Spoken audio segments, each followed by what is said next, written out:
díganme, de última no está programado un recreito en el medio, pero de última lo agregamos si están muy cansados, pero la idea es que nos quede todo corregido. Antes de empezar con este Global 5, quiero hacer una mención del mensajito que les mandé ayer al grupito. ¿Lo leyeron todos sobre el Global 6? Sí, dice. Sí, bien. No, ayer uno de los chicos del grupo 2 me dijo, ay, dice, no está programado el Global 6, y ahí me acordé porque me había olvidado de pasarles el horario de la tarde, porque el tema es que ustedes la semana que viene, no me acuerdo si a ustedes les tocaba el martes o el miércoles, pero hay un día que van a rendir un global y se van temprano, o sea, tienen poquito tiempo. Creo que a ustedes les toca el martes o no, o el miércoles, que tienen un solo global y salen a las 9:00. Ah, El creo que es miércoles. miércoles. Claro. Bueno, en el horario, digamos, en el cronograma, debería estar en ese día, digamos, la corrección de un global que no se los tendría que poner en la tarde. El tema es que cuando están en la presencialidad rindiendo, hay varios cursos simultáneos. O sea, van a estar los 3 cursos simultáneos rindiendo. Así que ustedes que están con la Dani el miércoles, sería imposible que la Dani corrija el Global 6 con todos los grupos en simultáneo. Entonces, o pasábamos un global a la virtualidad, o la corrección en otro horario. Y la verdad es que los globales en la presencialidad creo que son mucho más significativos. Es la devolución de la mayoría. Creo que algunos quizás nos dicen que no, pero incluso notamos hasta muchas diferencias en las notas. Uno cuando está en la casa está más relajado, no tiene la misma presión. Entonces, la verdad es que nosotros estamos priorizando que ustedes rindan en la presencialidad. Así que bueno, el miércoles descansan un poquito más, que encima es feriado, pero bueno, hemos tenido que suspender el feriado para todos. Es más, los que se quedan virtual tienen la mañana completa y no tienen un ratito como ustedes. Hagan un esfuerzo el miércoles, porfa, para ir. Yo sé que es feriado, pero bueno, el comercio está abierto, así que van a conseguir micros por ahí, pero es importante que rindan el último global. Y el martes tratan de conectarse en alguno de los 2 horarios. Yo les digo que por una cuestión de volumen de gente, en el segundo horario, en el horario de las 18 horas, creo que van a ver menos gente, por el que le da lo mismo para unirse a uno o a otro, por si quieren hacer preguntas. Pero bueno, los hemos dejado libres porque en realidad, para que pudieran elegir, ya que están en contraturno, que pudieran elegir cualquiera de los 2 horarios, ¿sí? Para hacer la corrección de ese. Si no, porfa, si no llegan a poder conectarse en la tarde, traten de ver después el video de corrección, así no les queda ese global colgado. Porque ustedes empiezan la corrección del 8 el martes y van a continuar el jueves, entonces tienen un bloque ahí en el miércoles que no hay corrección, pero el de la tarde queda desfasado. Bueno, háganse porfa un buen cronograma y que no se les pase. Y empezamos ahora entonces con el global número 5. En la primera pregunta me decía el acortamiento progresivo de los extremos de los cromosomas lineales representa un problema para la viabilidad de aquellas células que se dividen activamente. ¿Sí? Estamos hablando de si no se reponen los telómeros. Sin embargo, la enzima telomerasa resuelve este problema al impedir la pérdida de esos nucleótidos. ¿Cuál es el mecanismo de acción de esta enzima? ¿Sí? Y acá tengo que tener en cuenta qué hace justamente esta enzima. Recuerden, porfa, esperen que le ponga el dibujito, está, que la telomerasa, ¿sí? Es una enzima que en realidad porta un fragmento de ARN, que de alguna forma sería como lo mismo que decir que ya tiene como el cebador incluido. Entonces, al tener esa secuencia, la porción misma de la enzima, que es una polimerasa, sintetiza una cadena complementaria de ese fragmento mismo que va a aportar la enzima, y después la ADN polimerasa va a poder sintetizar el otro fragmento porque es como que hace el primer fragmentito, que sería como el cebador o primer, que nunca la ADN polimerasa sintetiza, sino que necesita de una ARN primasa. Entonces, luego, ¿sí? Deja esos nucleótidos desapareados, la ARN primasa coloca el cebador, que si no, no lo colocaría porque está en el extremo, y de esa manera la ADN polimerasa 3 puede seguir sintetizando ese fragmento y tiene que ser removido después ese fragmento de ARN de la misma manera que en cualquier otra partecita. Entonces, como que colabora para estimular ese segmentito. La AMI se cataliza la adición de ribonucleótidos al extremo del cromosoma utilizando como molde el telómero del cromosoma homólogo, no, ¿sí? No sintetiza la adición del ribonucleótido utilizándolo como molde, sino que ella misma tiene una secuencia que sirve como molde y sintetiza el complementario al molde, ¿sí? Cataliza, como me dice la opción B, la síntesis de una cadena de ADN complementaria a un fragmento de ARN que está en la propia enzima, y de esa forma elonga al cromosoma. La semice cataliza la síntesis de un cebador de ARN en el telómero del cromosoma, que posteriormente es elongado por la ADN polimerasa 3, no cataliza la síntesis del cebador. Tiene un fragmento de ARN, como me dice la B, y sintetiza la cadena complementaria de esa manera, y la DMI se transfiere directamente una secuencia repetida del ADN intrínseca de la enzima para alargar el extremo, no porta directamente el ADN, sino que sintetiza una complementaria a su propio fragmento y después se pega la polimerasa 3. Esta también fue una pregunta del ingreso del 2020 que generó bastante controversia porque no se acordaban bien cómo funcionaba la enzima, así que si no se acuerdan, repasen ese segmentito, que si entra algo de telomerasas, generalmente las preguntas son de este tipo. O sea, les mezclan algunos conceptos de cómo es el funcionamiento de la enzima. La 2 dice, sabemos que la glucosa es un monosacárido fundamental para la mayoría de la vida de los seres vivos, ya que se utiliza como fuente de energía. En base a ello, seleccioné la correcta. La primera dice, la absorción de glucosa en las células animales involucra distintos tipos de transportadores dependiendo de su potencial químico. Cuando es mayor en el medio extracelular, el ingreso lo hace mediado por uniporte, que son canales que transportan una única especie química en una dirección definida. Y si es menor en el medio intracelular, como ocurre en la nefrona o en las células intestinales, se utiliza un simporte que transporta glucosa y sodio hacia el interior de la célula.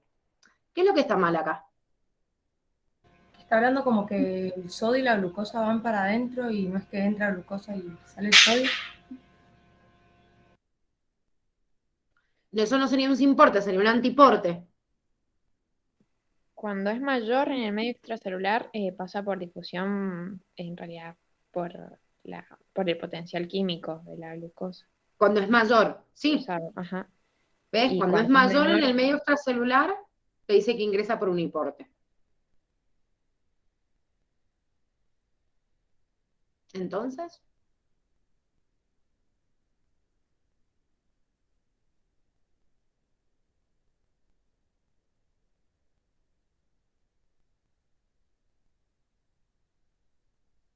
tendría que ser menor en el medio extracelular. Sí, eso está bien. Tendría que ser menor en el medio extracelular con respecto al intracelular. Fíjense que en este uniporte me dice que hay mayor en el medio extracelular. Eso es correcto, porque estoy entrando a favor del gradiente. En cambio, cuando yo digo, si es menor en el medio intracelular, estoy diciendo lo mismo que el anterior, sería mayor en el medio extracelular. Como dice la CL, en la segunda parte de la opción, me tendría que decir si es menor en el medio extracelular para ingresar a través de simporte. En el simporte ingresan los dos hacia el mismo sentido, y eso está correcto, ¿sí? Ingresan a través del sodio. Entonces si yo, por ejemplo, en el intestino, que hemos visto mucho la absorción de glucosa y de los aminoácidos a través del simporte, tengo que tener en el interior de la célula más para ingresarlos a través de un transporte activo. Si no, entraría por el mismo uniporte que hemos visto en cualquiera otra de las células, o sea, en el cual ingresa a favor de su gradiente. La B, que la correcta, me dice que existen diversas hormonas que regulan los valores de glucosa en sangre, o sea, la glucemia. Y me dice, por ejemplo, la hormona hipofisaria, que estimula la síntesis proteica y promueve el crecimiento de los huesos y de los tejidos blancos, o sea, ya sé que me está hablando de la somatotrofina, que puede aumentar los niveles de glucosa en sangre e inhibir la absorción y oxidación de la misma por algunos tipos de células, evitando que la consuman. O sea, me está hablando el mecanismo específico de la somatotrofina, que evita la absorción de algunos tejidos para llevar a cabo el crecimiento óseo, que es uno de los mecanismos que hace la somatotrofina. La C me dice, en la solución acuosa, la glucosa existe en dos formas. Alfa, el grupo de hidroxilo unido al carbono 1 está por encima del plano del anillo, y el beta, ¿sí?, del carbono 1 está por debajo del anillo. Estructuras en forma de anillos que se mantienen en equilibrio, pasando de su forma de cadena abierta en su transición en una forma estructural a otra. ¿Qué está mal de esto?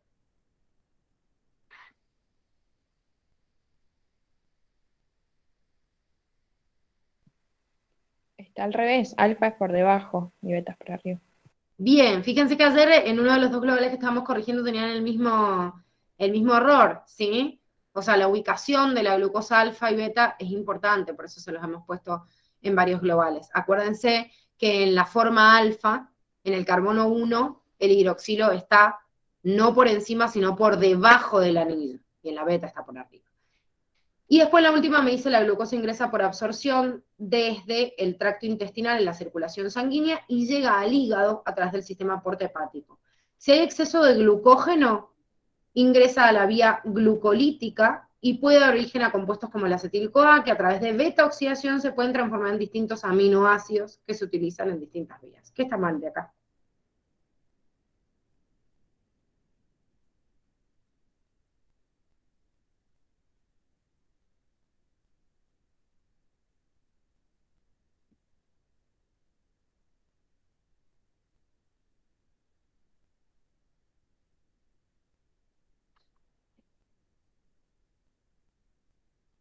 Pero la integración de los mecanismos que vimos en la regulación de la glucosa en la unidad 25.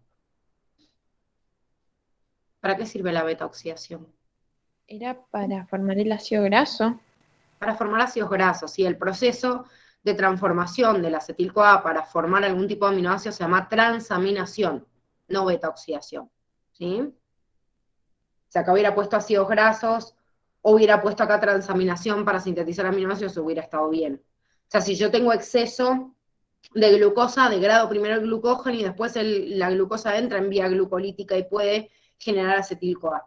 Y esta acetil-CoA, si se transforma en otro compuesto, de acuerdo a los estímulos y el equilibrio que haya, si se transforma en aminoácido es transaminación y si se transforma en ácido graso es beta-oxidación.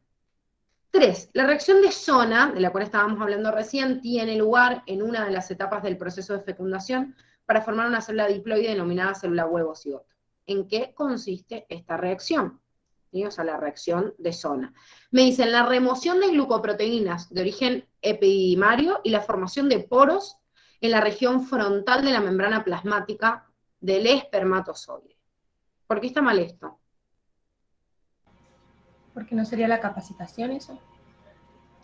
El proceso de capacitación, o sea, de hiperactivación del espermatozoide, remueve algunas glucoproteínas y agrega otras, que es lo que me decía, y modifica la permeabilidad, obviamente, también al oxígeno, haciéndolo más permeable al oxígeno para que se empiece a mover rápidamente, ¿sí? Pero esta primer parte no corresponde. Sí es verdad que después la fusión de las membranas requiere, después de la reacción acrosomal, que es la fusión de la, digamos, de la membrana externa del espermatozoide con la membrana externa del acrosoma, sí me permite la reacción acrosomal y después obviamente que se invierta la polaridad. Pero la remoción de estas glucoproteínas y la modificación o producen en la hiperactivación o en la reacción acrosomal, pero no en la reacción de Zona. Después en la B me dicen la liberación de enzimas hidrolíticas del acrosoma que permiten el paso de espermatozoides a través de la corona radiada y zona pelúcida. Bueno, otra vez, el traspaso en realidad de la corona radiada tiene que ver con la hiperactivación, y el traspaso de la zona pelúcida tiene que ver con la reacción acrosomal y no con la reacción de Zona, que sí es la liberación de enzimas hidrolíticas, como puede ser la acrosima, que es la que permite justamente degradar las glucoproteínas de la zona pelúcida. La C, que era la correcta, me dicen la liberación de enzimas por el ovocito, que modifica las propiedades de la zona pelúcida, volviéndola impermeable a otros espermatozoides. Acá está el punto importante, o sea, cómo diferencio reacción acrosomal de reacción de Zona. La reacción acrosomal es una reacción del acrosomo sobre el espermatozoide que le permite penetrar, ¿sí?, las distintas capas. Pero una vez que llegué, el que toma el mando es el ovocito, diciendo, bueno, listo, ya llegó uno, frenamos y evito que los otros espermatozoides se adhieran a él. El espermatozoide no va a poder evitar que los demás se unan, porque es una reacción que ocurre en toda la zona de la membrana del ovocito. Por eso, porque las dos se llaman reacción y por ahí se le confunden, para que puedan visualizar rápidamente la diferencia entre una reacción acrosomal y reacción de Zona, la reacción acrosomal es del espermatozoide. En cambio, la reacción de Zona influye en el espermatozoide, pero es una liberación de parte del ovocito. Porque yo quiero que, bueno, ya está, ya entró este espermatozoide, no voy a dejar que entren otros. Entonces invierto la polaridad de la membrana del ovocito, para que todos los otros que están alrededor no puedan ingresar. En la acción de enzimas producidas por las células foliculares que destruyen la membrana plasmática del ovocito para permitir la fusión de los pronúcleos masculino y femenino. Bueno, esto es completamente incorrecto porque no hay nada que destruya la membrana plasmática del ovocito. Si lo hubiera, se pierde como célula y chau, la célula huevo cigoto nunca se forma, o sea, nunca se destruye la membrana, obviamente, del ovocito, porque después la futura membrana del cigoto va a seguir siendo la misma membrana. 4. En la transcripción del ADN se utiliza una cadena de ADN como molde para sintetizar la molécula de ARN. Si durante este proceso se producen errores al transcribir la región codificante del ADN, ¿qué consecuencias van a tener esos errores en la transcripción? Y acá es importante que no nos confundamos con el proceso de replicación del ADN, ¿sí? Dice, los errores en el ARN mensajero serán corregidos inmediatamente por la ARN polimerasa sin que existan consecuencias para la célula. No, no existe corrección de la molécula de ARN, sí del ADN, pero una de las diferencias entre la duplicación del ADN y la transcripción del ARN es que no hay corrección de errores. Los errores en el ARN se transmitirán a la mitad de las células hijas y se propagarán a la siguiente generación. No, justamente por esto no se corrigen errores, porque yo sintetizo un ARN anómalo, hago proteínas anómalas que probablemente después se degraden, pero no pasa a la célula hija, porque no estoy modificando el libro madre, que es el ADN, sino solo ese ARN que sinteticé en ese momento. Los errores en la molécula de ARN afectarán exclusivamente a la proteína sintetizada a partir de ese mismo, y por ende no van a ser heredables, van a afectar el funcionamiento de esa célula, por eso es la correcta. Y después los errores del ARN que confieren una ventaja adaptativa serán favorecidos por la selección natural y se fijarán en la población como un polimorfismo. No, justamente si estoy modificando la proteína, por más de que le dé una ventaja adaptativa, va a ser esa célula nada más, pero como no tiene capacidad de heredarse, no va a tener, o sea, la posibilidad de fijarse en la población. Las células utilizan dos procesos de división, mitosis y meiosis. Se sabe que una célula diploide contiene 8 pares de autosomas y un par sexual. Y se desea determinar en qué proceso y etapa se encuentra en un momento determinado. Importante el número, ¿sí? 8 pares de autosomas y un par sexual, o sea, 9 pares de cromosomas. Así como nosotros tenemos 23 pares, me está escribiendo una célula diploide con 8 pares autosomas, un par sexual, 9 en total, o sea, 18 cromosomas. 2n igual a 18. Podría encontrarse en la segunda metafase meiótica, ya que posee 9 cromosomas simples ubicados en la placa ecuatorial y no se observa envoltura nuclear ni nucleolo presente. Bueno, primero si yo hablo de ubicados en la placa ecuatorial y no hay envoltura ni nucleolo, podría estar hablando de una metafase. Entonces, pensemos en una metafase meiótica. Si una célula de 18 cromosomas ingresa al proceso de meiosis, ¿cuántos cromosomas va a tener cuando ingresa a ese proceso?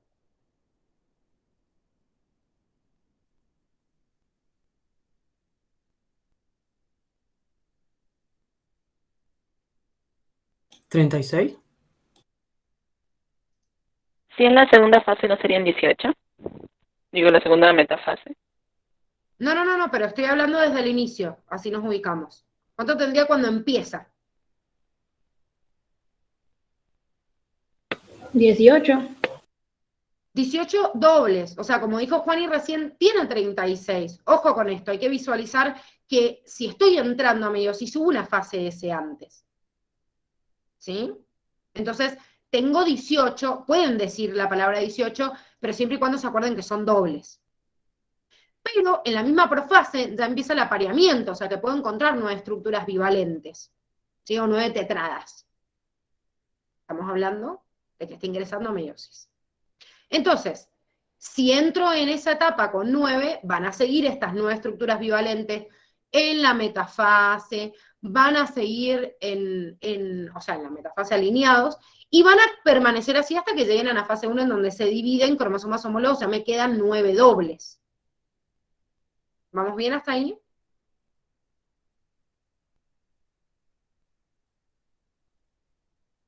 Sí. Estoy viendo el chat. Bien.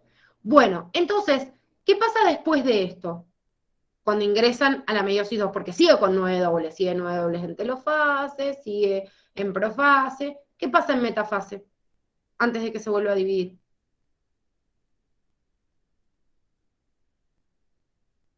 ¿Cómo están esos cromosomas? ¿Y se ubican en la placa ecuatorial? Se ubican en la placa, pero ¿cómo están? ¿Cómo son? ¿9 cromosomas cómo?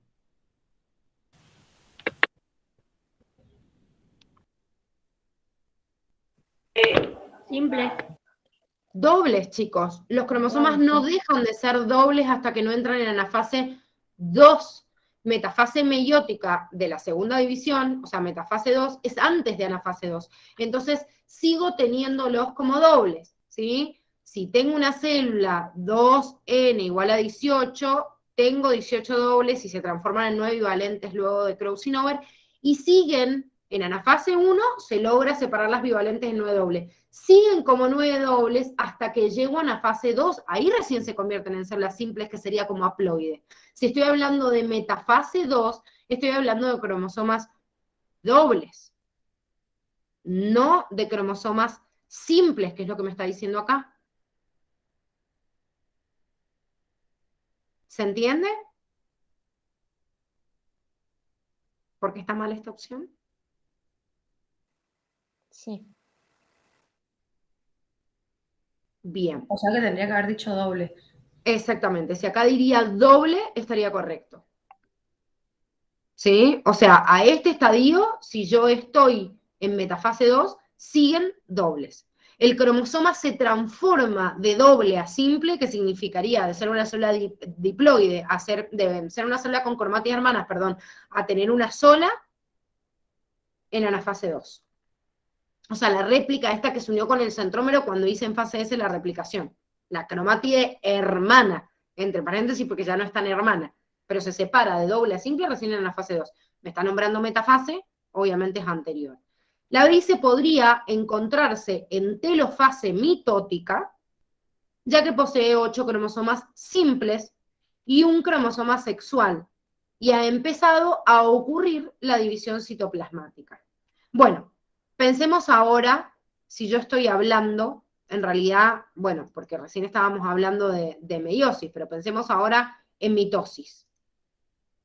Esta célula, en estado de mitosis, entraría con 18 cromosomas dobles también, en profase, 18 dobles o 9 pares de cromosomas, pero son 9 dobles, no hay estructuras acá bivalentes, son 18 dobles, que en metafase se alinean, y cuando llegan a fase están como 18 cromosomas simples. Paso de doble a simple porque solo hay separación de cromátides hermanas. Fíjense lo que me está diciendo. Podría encontrarse en telofase mitótica, ya que posee 8 cromosomas simples y un par sexual, o sea, me está diciendo 9 simples. ¿Qué pasa en mitosis?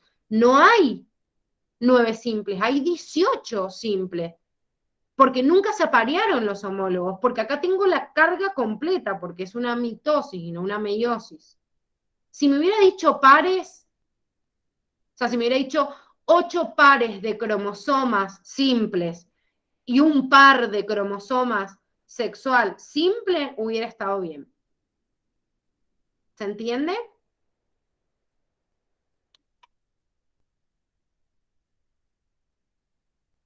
¿Sí o no? Bien. C. Podría encontrarse en la primera profase meiótica, ya que posee 9 cromosomas dobles y ya se ha producido el crossing over. Si ya se ha producido el crossing over, como dijimos recién, yo encuentro 9 estructuras bivalentes. Y en su efecto, antes del crossing over, encuentro 18 dobles. Pero no lo que me está diciendo, me dice 9 cromosomas dobles. No, no son 9 dobles, son 18 dobles. Y después de crossing over, 9 cromosomas, pero en estructura bivalente. O sea que si yo cuento, como dijimos al principio, cuento 36 moléculas de ADN.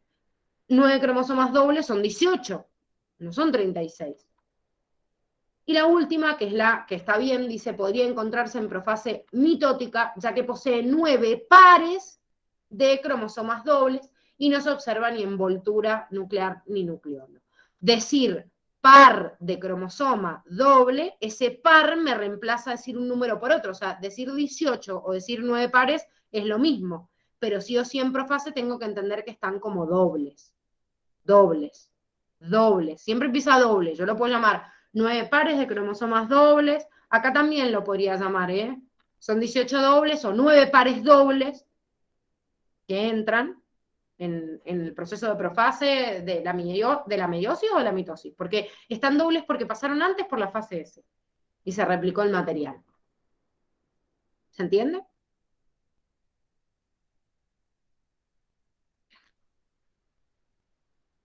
Bien.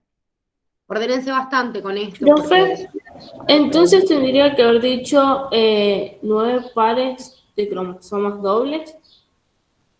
¿Cuál? Esa la C.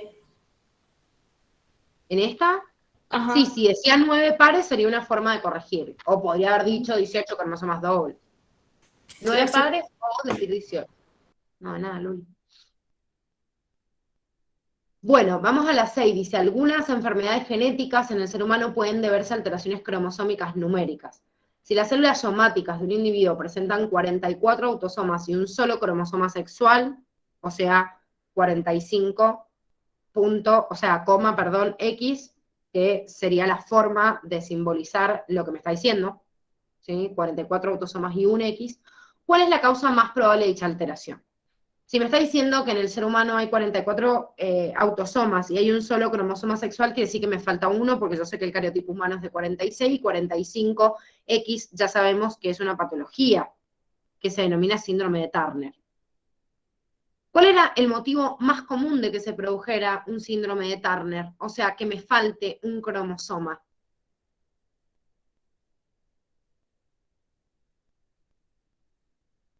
La no disyunción.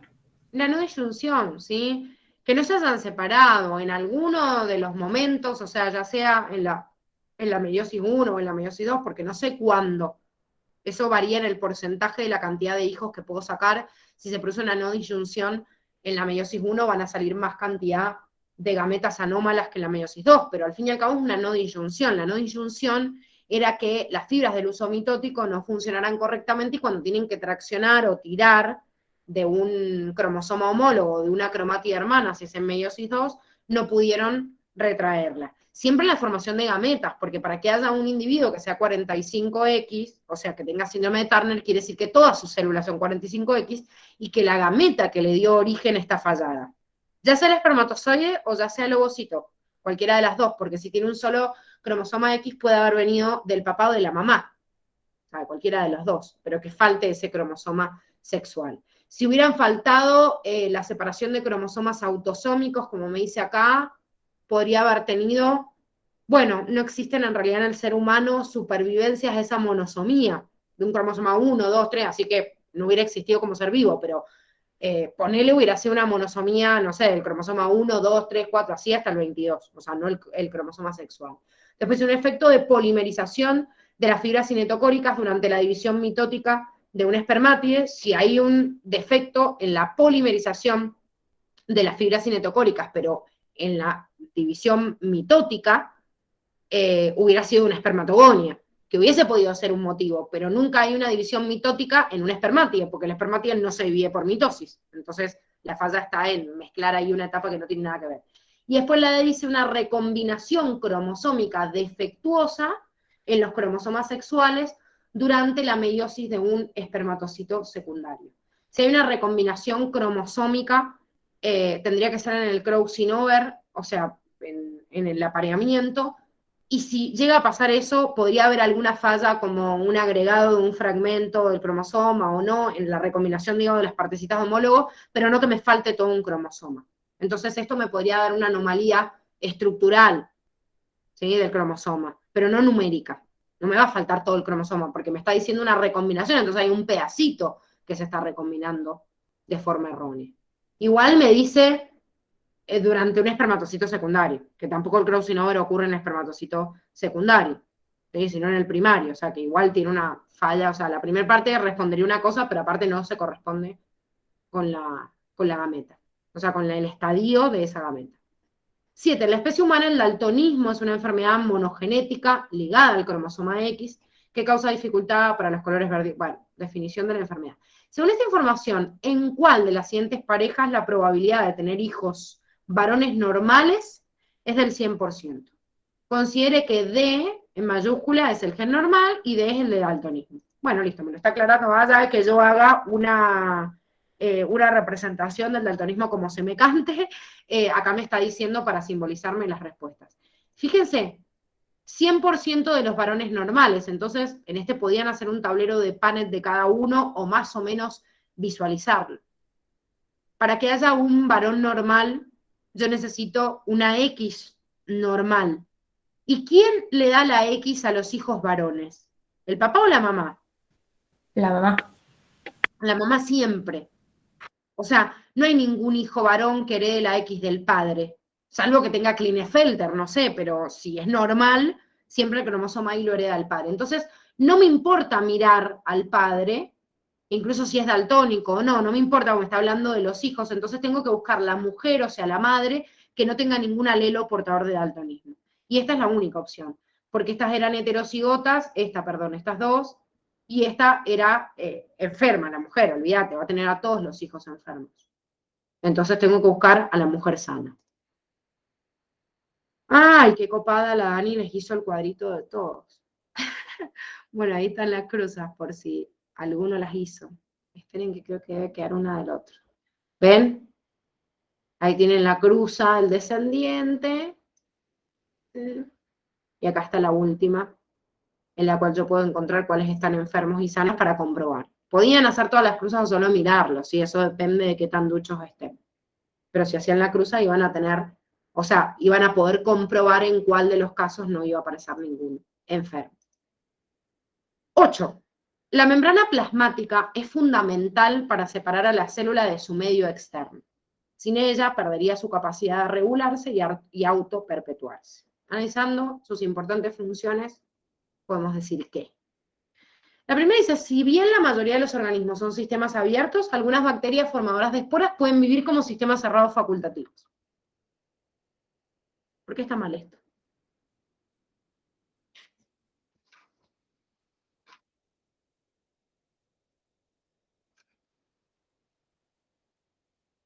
Yo ahí no sé si está bien lo que pensé, pero, o sea, yo había dicho, bueno, si tienen esporas, no van a ser sistemas cerrados. ¿Qué era una espora? Y no era por donde podía traspasar, o sea, sustancias. Sí, O sea, sí, la espora, o sea, le bloquea el mecanismo, digamos. Pero me dice, algunas bacterias formadoras pueden vivir como sistemas cerrados facultativos. No pueden vivir como sistemas cerrados. Exactamente. La bacteria lo único que hace es sobrevivir cuando fabrica una espora. Es verdad que genera un sistema cerrado. El sistema cerrado, recuerden que no tiene intercambio de materia con el medio, pero sí de energía, que obviamente la energía va a fluir, pero la bacteria sobrevive con las reservas. Pero no puede vivir, porque lo hace durante un momento de estrés ese sistema cerrado y rápidamente tiene que mutar al sistema abierto y sacar la espora, porque si no se termina muriendo también, porque se le agota el recurso. O sea, no puedo vivir durante toda la vida que viva, digamos, como sistema cerrado, ¿sí? Ningún ser vivo puede vivir como sistema cerrado. Sí genera este sistema cerrado de resistencia, pero dura un tiempito hasta que vuelve a restablecer el equilibrio o mejor en las condiciones del medio. La OMS dice la regulación térmica en los mamíferos es un ejemplo homeostático, donde queda evidenciado el estado de equilibrio con el medio. Bueno, todo lo primero está bien, ahora equilibrio con el medio no, si justamente la homeostasis es mantener un equilibrio, un estado de equilibrio interno con el cuerpo y eso genera un estado que puede ser diferente al del medio. Si es un equilibrio con el medio, quiere decir que el medio varía y el individuo también. Y justamente lo que yo creo en la homeostasis es un equilibrio interno. Entonces genero lo que se llama un estado estacionario, que no es lo mismo que equilibrio con el medio. Es equilibrio conmigo mismo. Esa es mi homeostasis. Mantengo el equilibrio conmigo mismo y un estado estacionario con el medio, pero no equilibrio con el medio. Si no se pierde el equilibrio celular y chao, y no sobrevive el individuo. Un ion solo puede atravesar la membrana fosfolipídica a través de transportadores, ya sean pasivos o activos. Bueno, está mal porque me dice solo, y los canales, no solo los transportadores, también sirven. De hecho, la mayoría de los canales son iónicos. ¿Sí? Y la D me dice, el movimiento del agua es un fenómeno de ósmosis, se da desde zonas con mayor potencial hídrico a menor potencial hídrico, que es correcto. Me hubiera dicho lo mismo, zonas de menor potencial osmótico y mayor potencial osmótico, también estaba bien, porque siempre recuerden que se mueve del hipotónico al hipertónico. Ay, la Belu ahí cayó con uno. Yo creo que varios cayeron en la de regulación térmica, ¿o no? Que no le yo la iba a encontraba. marcar y justo me di cuenta que no era con el medio. Pero sí la iba a marcar también. Perfecto, y sí, porque encima me habla de equilibrio y homeostasis es equilibrio, entonces claro, sí, el tema es que es equilibrio con el propio ser vivo, no con el medio ambiente. Bueno, 9. Cada población tiene una curva de tamaño poblacional característica para cada uno de los factores limitantes del ambiente. ¿En cuál de las siguientes situaciones se presenta un efecto en la variación del tamaño poblacional según la disponibilidad de un recurso esencial o factor limitante del ambiente? Me dice, en las zonas en las que un recurso esencial es escaso, la población seguirá creciendo ilimitadamente si otras necesidades están satisfechas. Si ustedes recuerdan el gráfico en el que me mostraba justamente las zonas, me dice, si el recurso es escaso, ¿qué es lo que pasa? Si el recurso es escaso y yo estoy en zona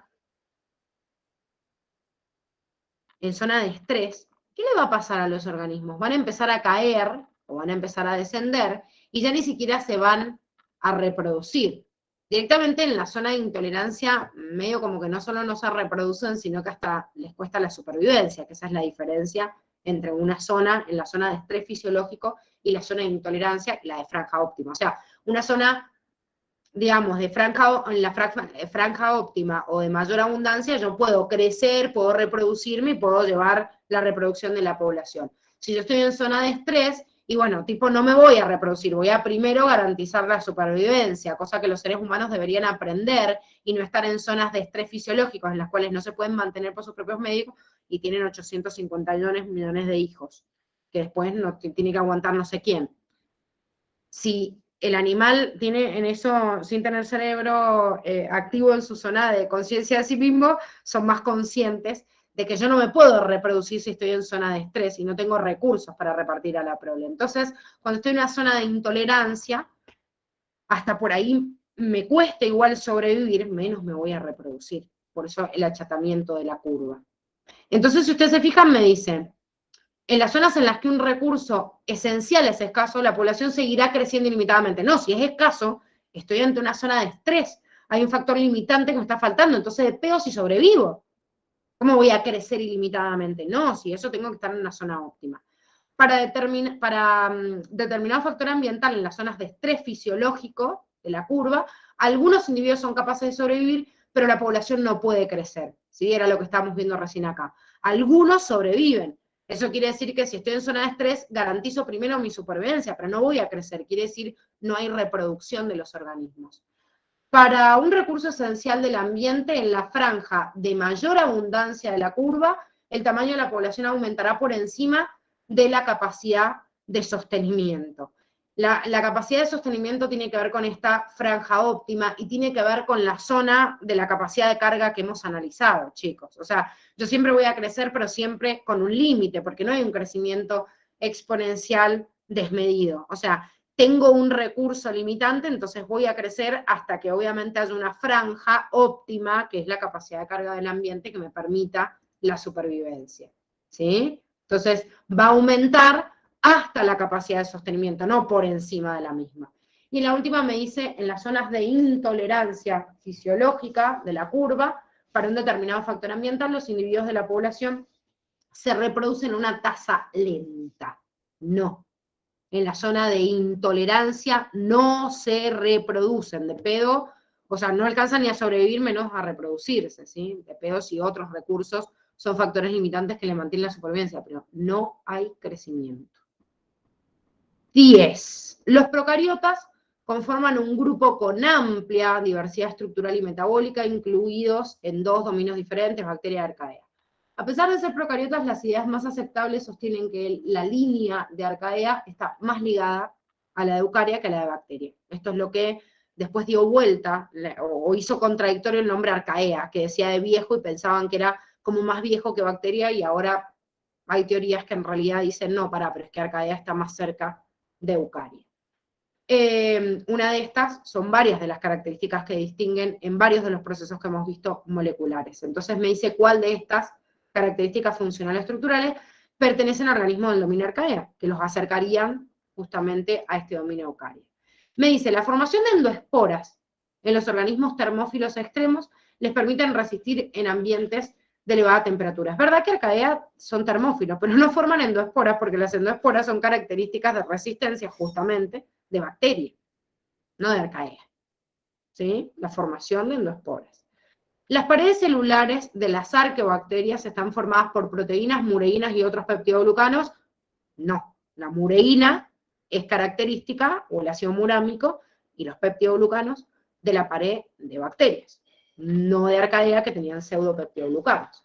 Después me dice, algunas arqueobacterias presentan una membrana plasmática formada por una bicapa lipídica y otras una membrana plasmática formada por una monocapa, ¿sí? Lipídica y más rígida. Si bien esto no los acerca a parecerse a eucaria, justamente esta es una característica que se parece más a bacteria y eucaria que Arcaea, porque Arcaea es el único que puede tener una monocapa.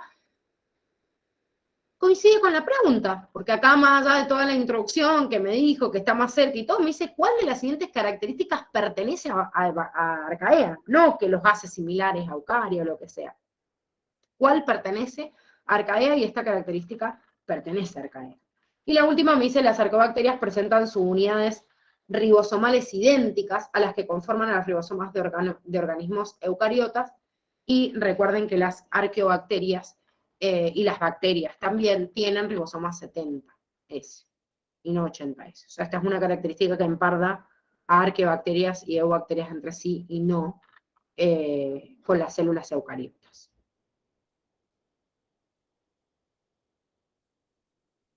¿Qué Belu? ¿La B? La B es la presencia de mureína. Mureína y peptidoglucanos. La mureína y los peptidoglucanos son componentes de las membranas, de las paredes, perdón, de bacteria, no de arqueobacterias. Recuerden que las arqueobacterias tenían pseudopeptidoglucanos, no peptidoglucanos, porque justamente no tienen mureína o ácido murámico. ¿Está bien? Belu, ¿me escuchaste? Bien. Perfecto. Pregunta 11. La malaria es una enfermedad parasitaria que se transmite de un ser humano a otro por la picadura de un vector. La hembra infectada de un insecto diminuto, el mosquito anófeles.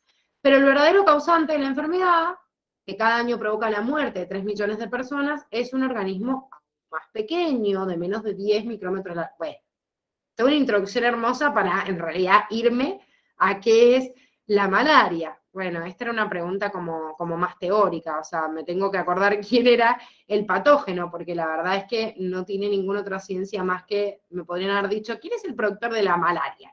Y listo. ¿Quién es el productor de la malaria ahora? Plasmodium. Hay 4 tipos de plasmodium de los que ustedes estudiaron, y ninguno de estos está contemplado, por eso ninguna es correcta. ¿Quién es Triatoma infestam?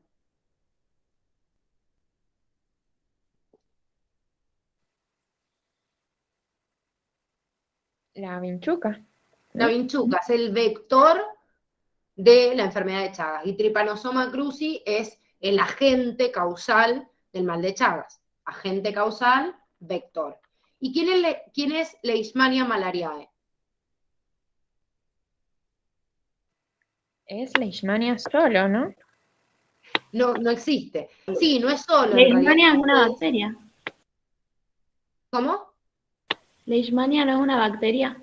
No, es un protista, pero produce leishmaniasis o leishmoniosis, por ahí le llaman, pero no produce malaria. No es que solo, o sea, no es que es el nombre solo, es que hay varios agentes causales, como pasa en Plasmodium, que producen leishmaniasis, pero el Curtis no se los ha detallado, no les ha dado ningún género de leishmania, ¿sí? Entonces, por eso es como Leishmania spp, significa varias especies de leishmania que producen leishmaniasis, y malaria es como el nombre de la especie de un Plasmodium que produce malaria. Entonces la idea era para que cayera. Claro, ¿ves? Eso es justamente Belu. O sea, al decir malariae es como que estaba la trampa, en realidad, para que ustedes cayeran en que la enfermedad era malaria, pero nada que ver con leishmania. Sí, eran Plasmodium malariae, y leishmania, ustedes, no es que no tengan especie, ustedes no tienen que reconocer ningún ninguna especie específica de Leishmania, sí el género, pero acuérdense que produce leishmaniasis, tripanosoma, tripanosomiasis, o bueno, el mal de Chagas o enfermedad de sueño como particulares, pero es muy importante también los productores de malaria, así como hemos hecho varias preguntas de Trypanosoma crucis, también son los productores de malaria, se los preguntan bastante, y la comparación entre los distintos plasmodium, ¿sí? O sea, también saber que el Plasmodium falciparum es el que produce la fase de malaria letal, o paludismo letal, más que las otras que son como más inocuas. Igual, dar una fiebre que te cagas y es horrible y son 15 días que uno está al borde de la deshidratación, pero bueno, generalmente es menos mortal que Plasmodium falciparum. 12. Los organismos tricuros son animales bilaterales que tienen 3 capas de tejido embrionario, las cuales dan origen a los distintos tejidos especializados del animal adulto. ¿Cuál de las siguientes opciones contiene características que pertenecen a estos organismos? Dice, o sea, primero, perdón, antes de avanzar en estas, recuerden qué son los tricuros, porque cuando yo estoy nombrando esto, todo lo demás, a ver, me va a decir cuáles contienen o cuáles son las características de este organismo, me tengo que ubicar. Y esos tricuros serán gusanos redondos, o sea, me dicen animales de simetría bilateral y que son triblásticos, pero es importante que se acuerden que estos animales serán gusanos redondos, o sea, nematodos, y que están dentro del grupo de los animales pseudocelomados. Entonces, me dicen, tienen solo músculos longitudinales y se mueven realizando un movimiento característico del látigo. Justamente no tienen estos músculos longitudinales o en anillos que me divide el cuerpo, tienen el músculo que me divide el cuerpo a diferencia de los platelmintos, que eran los acelomados, que tienen como toda una cuestión como maciza. Sí es verdad que no está segmentado, pero al tener estos anillos, digamos, musculares, es lo que permite que al contraerse hagan como este movimiento así en látigo, que es como se ven en el intestino, ¿sí? Cosa que no lo puede hacer, por ejemplo, un platelminto. Por eso el platelminto generalmente agarra o se engancha, tiene que tener un escólex, o sea, en la cabeza o algo para engancharse, o estas sopapitas que eran las ventosas, para adherirse y quedarse en un lugar porque no tienen esta posibilidad de moverse de la misma forma que lo hace un nemato. Presentan un patrón de segmentación radial y un pseudoceloma que se desarrolla entre el ectodermo y el mesodermo. ¿Qué es lo que está mal de acá?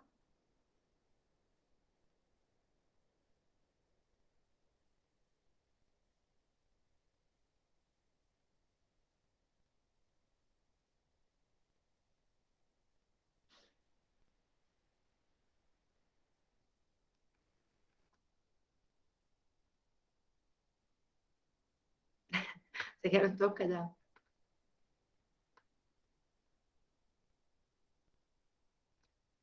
¿Qué era un patrón de segmentación radial?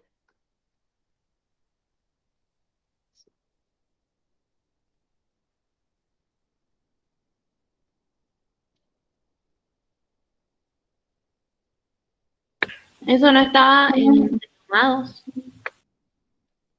Era una característica de un celomado, o sea, el patrón de segmentación después del embrión, de segmentación radial o en forma espiralada, digamos, o sea, yo lo parto en radios, como la simetría, pero estoy hablando de la segmentación ya después del desarrollo embrionario luego del cigoto. Entonces tengo una segmentación radial o en espiral, pero era una clasificación entre protostomados y deuterostomados de los celomados.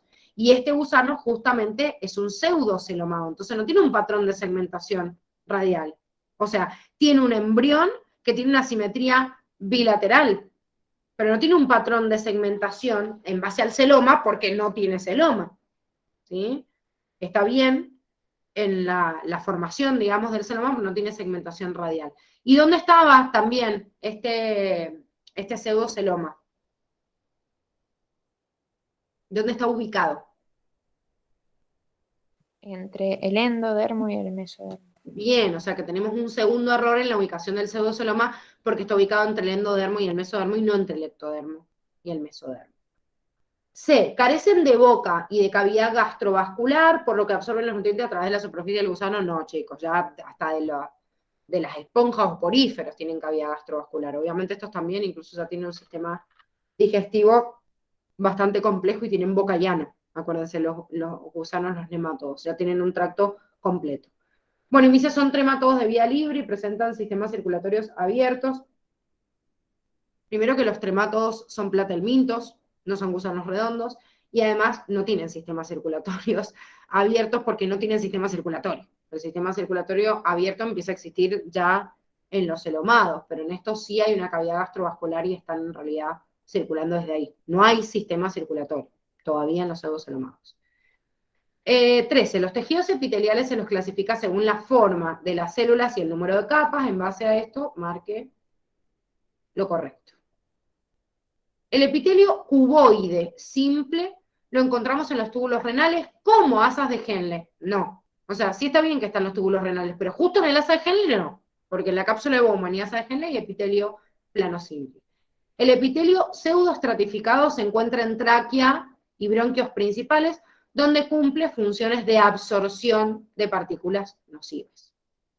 Primero que el epitelio pseudoestratificado está en la parte, en el tubo respiratorio, con algunas excepciones, pero justo en la tráquea de los bronquios no es una excepción del tipo de epitelio, pero cuando ya habla de la función, porque tiene que ver con la estructura de la función, la tráquea y los bronquios justamente no quieren absorber nada. Si el aire que entra, salvo que le barran partículas y que lleven hacia el exterior, no absorbe nada, ni siquiera ese intercambio gaseoso que se da en la última parte de los bronquiolos respiratorios y el alveolo, ¿sí? Entonces, está bien el epitelio, pero no hay absorción de nada. Y menos de partículas nocivas. El epitelio cilíndrico simple se encuentra en el estómago, cumpliendo funciones de secreción, y en el intestino delgado, en donde está provisto de microvellosidades que aumentan la superficie de contacto con la absorción. Bueno, perfecto, es la ubicación justamente desde el cardias hasta el ano del epitelio cilíndrico simple, y la división que me hace entre estómago y entre intestino está perfecto. De hecho, la presencia de microvellosidades no está en el estómago, pero sí en el intestino. Y la AD me dice el epitelio plano estratificado se encuentra en vagina, cavidad nasal, esófago y epidermis. En estos lugares cumple funciones de barrera y de protección. Es verdad que en la vagina la encontramos, en la epidermis también, en el esófago también, pero no en la cavidad nasal.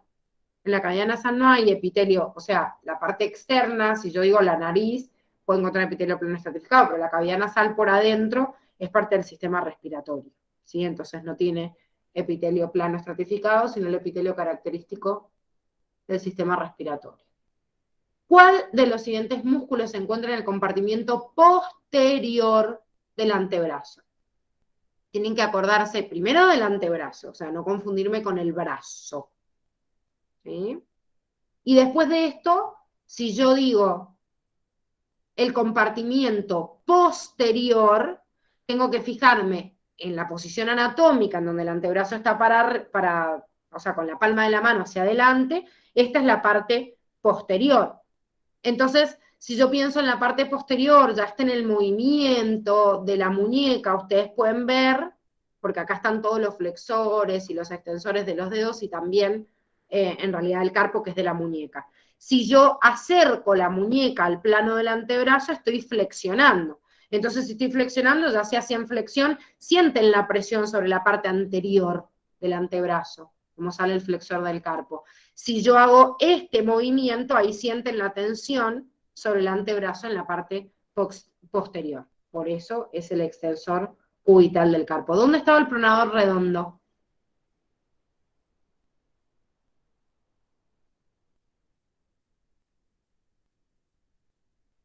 Como que salía del codo ese, ¿cierto? Bien, pero ¿en qué región lo ubicaríamos? En el antebrazo anterior. Exactamente, anterior como los flexores. ¿Y el bíceps? ¿Dónde está? En el brazo. En el brazo, ni siquiera está en el antebrazo. Y es más, también está en la parte anterior y no en la parte posterior. O sea que todos eran músculos de la región anterior, y además hay uno que ni siquiera coincidía con el antebrazo. Bueno, durante mucho tiempo se ha tratado de determinar la correlación entre función y estructura del sistema nervioso, tanto en la normalidad como en distintas patologías. Hoy en día no solo es posible registrar la actividad de neuronas, sino también en forma macroscópica la actividad cerebral por métodos no invasivos. De acuerdo a los métodos de registro de actividad cerebral o encefalográficos, me está pidiendo que marque lo correcto. ¿Qué es lo que está mal de la primera opción que me describe a la tomografía por emisión de positrones?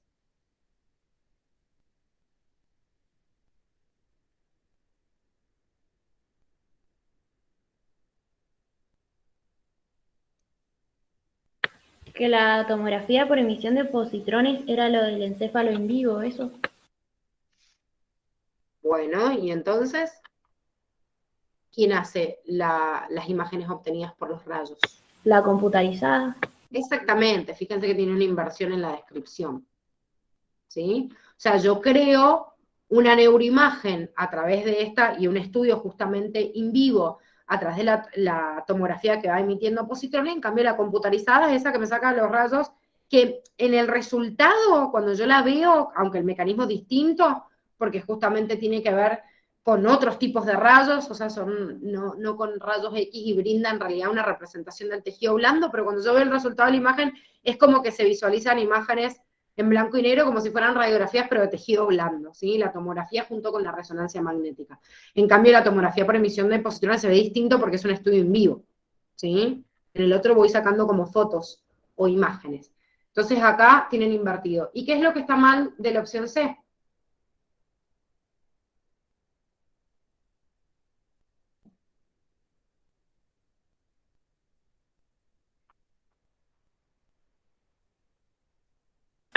A mí lo que me generó duda es lo que decía de que el campo magnético era intenso, porque lo demás como que me sonaba. ¿Qué era? No, como dice que están expuestos a un campo magnético intenso, eso me sonó raro. Bueno, ¿los demás? La resonancia magnética eran frecuencias de radio. Bien, ¿sí?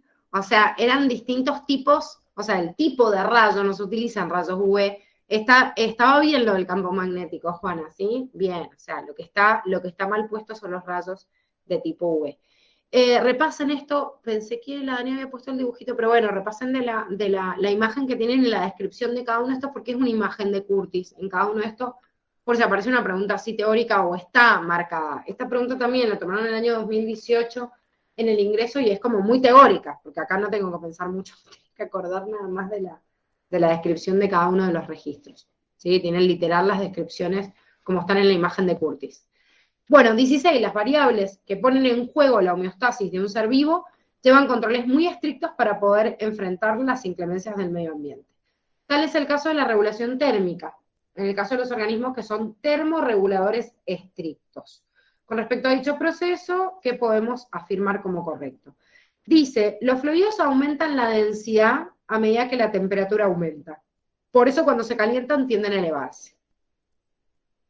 ¿Qué está mal de esto? Que en realidad disminuye la densidad cuando hay aumento de temperatura. Exactamente, si aumento la temperatura y está elevándose es porque estoy expandiendo el volumen y obviamente la densidad está disminuyendo, no está aumentando. La B, que era la correcta, me dice la tasa metabólica es la velocidad característica a la cual cada organismo utiliza y transforma la energía, que es la definición misma de tasa metabólica. En C me dice el calor es transferido desde un cuerpo que tiene más temperatura hacia uno que tiene menos temperatura, de la misma manera que el frío es transmitido desde el cuerpo con menor temperatura a la de mayor. El frío no se transmite, chicos. O sea, cuando nosotros hablamos de regulación térmica, la palabra frío es una palabra que nosotros utilizamos como una antítesis del calor, pero ustedes ya han visto en física que lo único que se transmite es el calor. El frío no se transmite, ¿sí? Entonces, cuando digo que algo está más frío o menos frío, estoy hablando de la temperatura como una antítesis del calor, pero es el calor que está viajando en el sentido donde hay más calor o donde hay menos, siempre. O sea, siempre de la misma manera. O sea, que cuando yo meto algo al freezer no es que le estoy transfiriendo frío, ¿sí? Estoy sacándole calor, pero no estoy pasando frío. Y después la D me dice la radiación, es la transferencia de energía por medio de ondas electromagnéticas a través del contacto de un cuerpo con el otro. No, justamente el contacto forma parte de la conducción. Si le estoy transmitiendo a través de ondas electromagnéticas, por eso es radiación. Hay un medio aéreo en el medio, un fluido, y no hay contacto de cuerpo a cuerpo. Por eso se llama radiación. 17. El sistema endocrino está formado por el conjunto de glándulas de todo el organismo. Algunas estructuras, como el hipotálamo, no son precisamente glándulas, pero se encargan de secretar factores liberadores que actúan como hormonas en la hipófisis. Y ahora tenemos una similitud que nos está preguntando entre la TSH, FSH y LH. Y tengo que marcar la correcta de estos tres factores. Dice, son sintetizados por hipotálamo y son derivados del colesterol, pudiendo ingresar a la célula por difusión simple a través de la bicapa fosfolipídica. Bueno, primero que no son derivados del colesterol y además tampoco son secretados por el hipotálamo, porque me hace una introducción de los factores liberadores. Si bien necesito un factor liberador del hipotálamo, FSH, ¿sí? LH y TSH son factores, o sea, son hormonas liberadas por adenohipófisis, no por hipotálamo, que es justamente lo que me dice la opción B, que son liberadas por adenohipófisis. Además de eso, son glucoproteínas químicamente hablando, hay otras que son proteínas o tienen otra naturaleza química, y como me está diciendo ahí, también son consideradas hormonas tróficas, porque las hormonas tróficas eran aquellas que se secretaban por una glándula y iban a ejercer su acción sobre otra glándula. TSH influye sobre otra glándula, que esa otra glándula es la glándula tiroides, y FSH y LH influyen sobre otra glándula, que son los testículos o los ovarios. ¿Sí? Dice, son consideradas hormonas tróficas. Si me hubiera dicho, son las únicas, bueno, ahí está mal. Es verdad que son las únicas glucoproteínas, pero no las únicas tróficas, porque ¿qué otra más era trófica? De adenohipófisis, digo.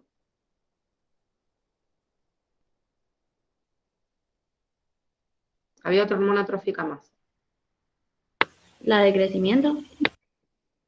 No, esa va directamente al tejido. Esa no es trófica porque va al tejido. Es como lo mismo que la prolactina. ¿Quién era la que iba a otra glándula? ¿Desde la hipófisis a otra glándula? La TSH.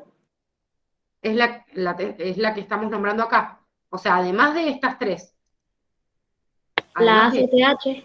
Bien, la ACTH, que va hacia la corteza suprarrenal.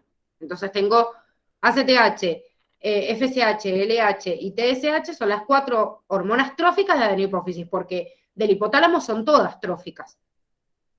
O sea, todas las que van, perdón, a la adenohipófisis. Porque en realidad la ADH y la oxitocina no son tampoco tróficas, porque van directamente al órgano ejecutor. Pero los factores liberadores del hipotálamo, o sea, que van y ejecutan una función sobre la glándula, que es hipófisis, y después secreta otra hormona, entonces, bueno, estoy haciendo también una función trófica. Recuerden que una hormona trófica era aquella que era secretada por una glándula y iba a estimular a otra glándula. Esa es su definición. Piensen en el camino, y ahí van a poder, si se olvidan de cuáles son, piensen en el caminito de regulación de cada una para poder definir cuáles son tróficas y cuáles no. Bueno, usan receptores intracelulares, ya que su naturaleza proteica les permite él incluso no pasar, no sé qué falla de reacción técnica tiene a través de la membrana plasmática. No, si usan receptores intracelulares quiere decir que atraviesan la membrana, y si son de naturaleza proteica no la atraviesan. De hecho son glucoproteínas, pero justamente no pueden atravesar la membrana porque no son de naturaleza lipídica, entonces tienen un receptor en la superficie y no dentro de la membrana. Y después me se estimulan la secreción de sodio en el estómago, aunque no sea su función principal. Nada que ver, o sea, ninguna, ni la TSH, ni la FSH, ni la LH tampoco. O sea, no tienen como función la regulación iónica del sodio. La fotosíntesis oxigénica se realiza en 2 etapas principales. ¿Cuál de los siguientes eventos se produce en la etapa lumínica de la fotosíntesis? Me dice, la energía de la luz se convierte en energía química que se almacena en los enlaces del gliceraldehído fosfato. Hasta ahí vamos bien, pero no se almacenan acá porque esto ocurre en la etapa enzimática. En la etapa lumínica quedan almacenados en el ATP y en la coenzima N-fosfato reducida. La molécula reactiva de clorofila B, oxidada al fotosistema 1, se reduce al aceptar un electrón proveniente directamente de la molécula de agua. Bueno, esta clorofila está mal, yo sé que la del fotosistema 1 y la del fotosistema 2 también son tipos de clorofila A, no de clorofila B.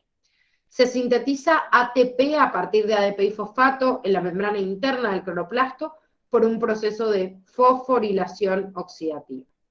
Miren, una de los procesos más difícil por ahí de acordarse de la diferencia, y por favor grábenselo y repásenlo si no se lo acuerdan, es el nombre, que parece una tontera, pero en realidad hace la diferencia en algunas preguntas como estas que les pueden parecer como correctas. Una cosa es la fotofosforilación oxidativa, otra cosa es la fosforilación oxidativa y otra es la fotorrespiración para que no se las confundan. Fosforilación oxidativa era el mecanismo de síntesis de ATP en la mitocondria. Fotofosforilación oxidativa es la síntesis de ATP en el cloroplasto. Y la fotorrespiración no tiene que ver con la etapa lumínica, sino que tiene que ver con el proceso de unión de la rubisco, que se unía, como que traicionaba el dióxido de carbono con el oxígeno, y desviaba la vía, ¿sí? Que se iba hasta formar ácido glicólico, glicerina, y no se terminaba de formar los productos de la fotosíntesis. La última entonces era la única correcta, que dice se utiliza la energía liberada en la cadena de transporte de electrones para bombear protones desde la estroma hacia el lumen del tilacoide, y bueno, de ahí obviamente en esa cadena bombeo y después vuelve hacia el otro lugar sintetizando el ATP, pero ocurre en la etapa lumínica, que es lo que me hacía la pregunta original.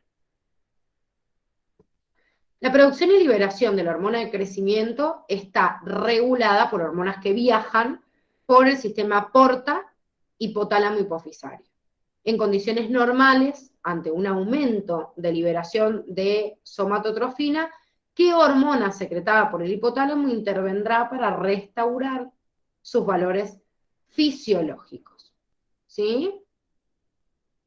Sobre hormona de crecimiento, o sea, somatotrofina. ¿Quién lo controla o inhibe? Somatostatina. Acuérdense de la diferencia. GH era somatotrofina y los controles, o sea, para restablecerlo, eran la GRH y GIH. En condiciones normales, dice, ante un aumento de esta, ¿qué tengo que hacer? Inhibirlo. ¿Quién lo inhibe? La GIH. ¿Cómo se llamaba también la GIH? Somatostatina. Y sí, obvio, Velus, y la gracia de esto era para confundirlas. Somatotrofina es la misma hormona de crecimiento. Somatomedina son factores liberados por el hígado. Y la somatostatina, o GIH, era liberada por el hipotálamo para inhibir a la somatotrofina, hormona de crecimiento, y acuérdense que también era un factor liberado por el páncreas, es una hormona liberada por el páncreas, que también hacía una inhibición total de todo. Era como la vieja mala onda que habíamos dicho, que inhibe todo. Inhibe la insulina, inhibe el glucagón, inhibe la absorción de nutrientes, inhibe a la somatotrofina, inhibe todo. ¿Cómo venimos?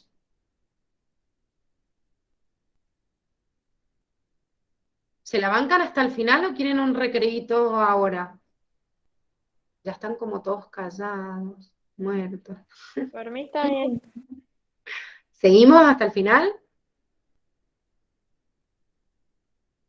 ¿Sí? Bien. Bueno, 20. En la inmunidad innata se pueden reconocer un componente celular formados por células como los granulocitos, mastocitos, macrófagos, células dendríticas, etc., y un componente humoral, que son sustancias químicas como las proteínas de fase aguda, las proteínas del sistema de complemento, dice complemente, citoquinas, bueno, etc. Con respecto a dichas sustancias químicas, mencione la opción correcta. Ay, no me deja. Lo corrijo ahora, pues si no, después me olvido.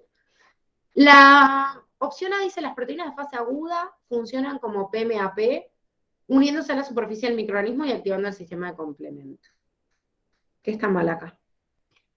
Como RRP. Exactamente, también vimos una pregunta de esto ayer y dijimos que el PMAP o el patrón molecular está en el patógeno, por eso se llama PMAP. ¿Sí? Entonces las proteínas de fase aguda son las que se unen con el PMAP, pero no funcionan como PMAP. La B, que estaba bien, dice que el interferón gamma actúa como agente citostático, ¿sí? Estasis en las células, detener justamente el proceso de división, ya que inhibe la multiplicación celular y cumple una función inmunorreguladora importante en la inmunidad innata y adaptativa. La C dice: una de las funciones de las proteínas del sistema de complemento es formar un complejo de ataque a la membrana que se inserta en la membrana plasmática de la célula huésped y forma orificios ocasionando citólisis. ¿Qué está mal en esta?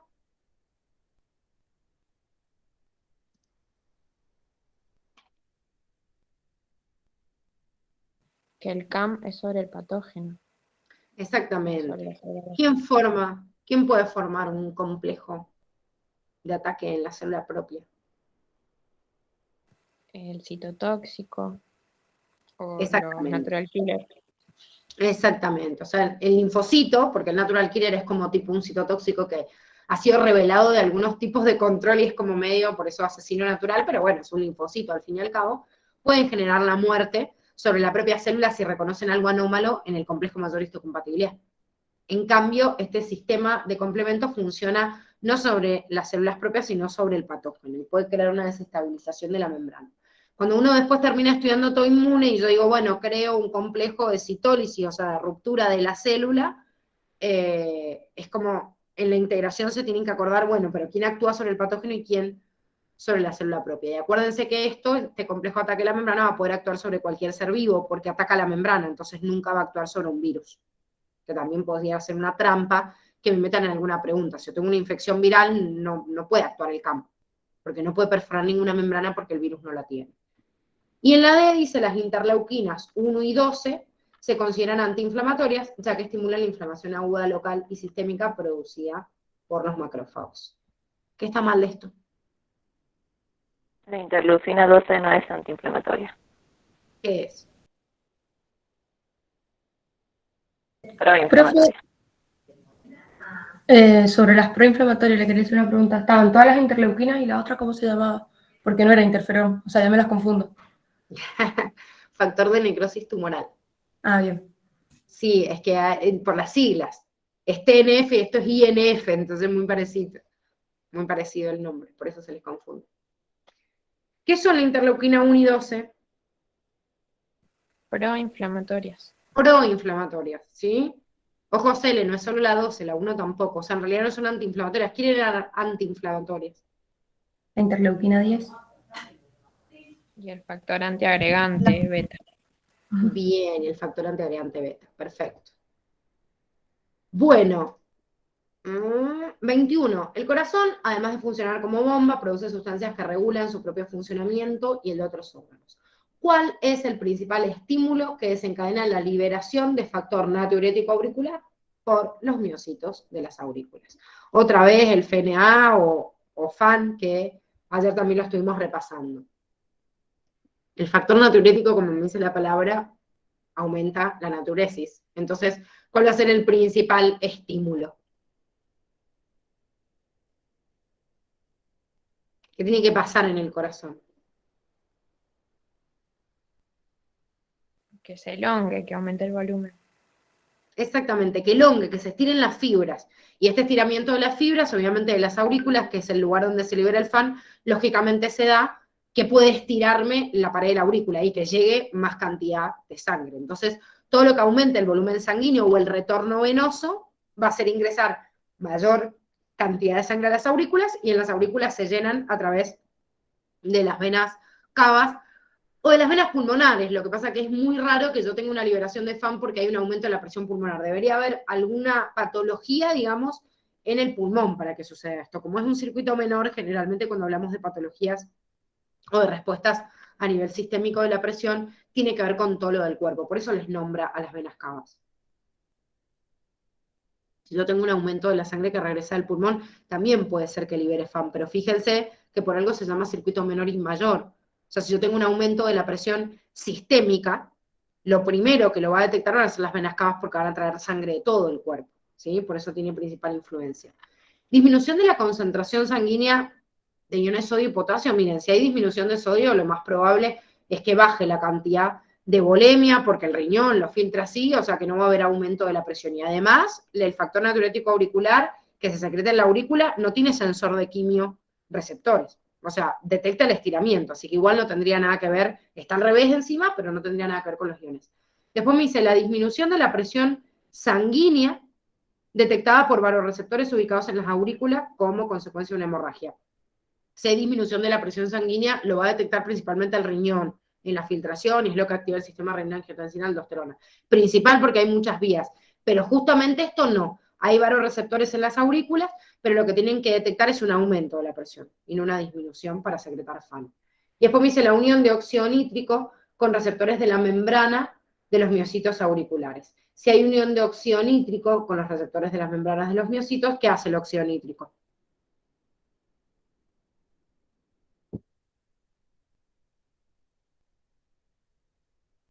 ¿Qué hacía el óxido nítrico?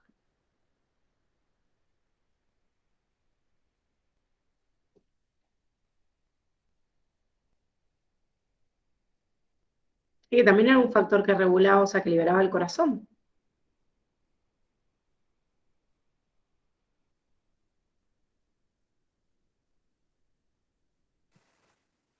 Es un vasodilatador local. vasodilatador.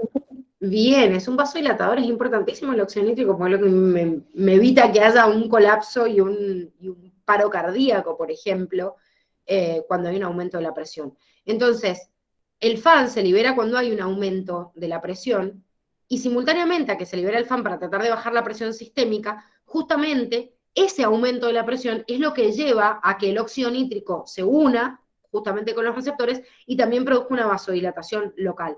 Entonces, cuando me está preguntando qué es lo que lo estimula, ¿sí? O sea, que desencadena la liberación, justamente el óxido nítrico va como a favor de la misma función del FAN. Entonces, el aumento de la presión es lo que estimula liberar el FAN y también que el factor del óxido nítrico se una, porque la función y la correlación está bien, pero no es un factor que estimula justamente la liberación del FAN. Bien, 22. ¿Cuál de las siguientes es una característica acerca del origen, propagación y o regulación del impulso nervioso que genera el latido cardíaco humano en condiciones normales? Me dice un aumento en la estimulación nerviosa parasimpática en el marcapaso. ¿Aumenta la frecuencia del latido? No. Sería un aumento en la estimulación simpática. El parasimpático sabemos que baja la frecuencia. Los impulsos nerviosos que generan el latido cardíaco se inician en una región de fibroblastos modificados que están ubicados en la aurícula izquierda. Bueno, hay fibroblastos modificados y miocitos modificados, pero este latido cardíaco, ¿dónde se originaba?